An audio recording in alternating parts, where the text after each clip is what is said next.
दोस्तों, क्या हम कृष्ण भगवान की बात ना मान करके मोक्ष प्राप्त कर लेंगे? ओम मंत्र का उच्चारण करेगा तो वो मनुष्य जीवन भर कितना ही पापी क्यों न रहा हो, उसे मोक्ष अवश्य प्राप्त हो जाएगा। दोस्तों, पूरी दुनिया ये मानती है कि श्रीमद् भगवत गीता का ज्ञान श्री कृष्ण जी ने दिया।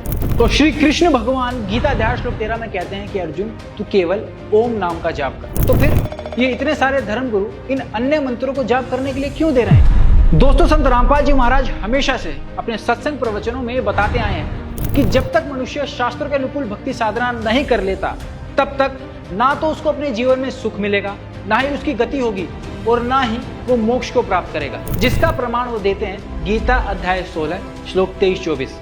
गीता जी के 16वें अध्याय के 23वें श्लोक में लिखा है कि शास्त्र विधि को त्याग कर जो मनमाना आचरण करते हैं, उनकी न तो गति होती है, न कोई सुख प्राप्त होता है, न उनकी कोई सिद्धि प्राप्त होती है। यूजलेस। तो मनमाने मंत्रों का जाप करने से मनुष्य को कुछ भी हासिल नहीं हो सकता। दोस्तों, संत रामपाल जी महाराज इसीलिए अपने सत्संग प्रवचनों में कहते हैं कि ये जो सारे हादसे आप देख रहे हैं कि लोग तीर्थ पर जाते हैं और बादल पड़ जाता है, वो मृत्यु को प्राप्त हो जाते हैं। उत्तराखंड, जिसको देवभूमि कहा जाता है, वहां पर भी आए दिन लैंडस्लाइड हो जाती है, कोई ना कोई हादसा हो जाता है, बाढ़ आ जाती है। ये सारा का सारा परिणाम है शास्त्र विधि को त्याग कर मनमाना आचरण करने का। दोस्तों, आप सभी से अनुरोध है कि आप देखा देखी ना चलिए। जो शास्त्रों में लिखा है, जो भक्ति साधना करने का तरीका शास्त्रों में बताया है, जिन मंत्रों का जाप शास्त्रों में करने को कहा है, वही कीजिए।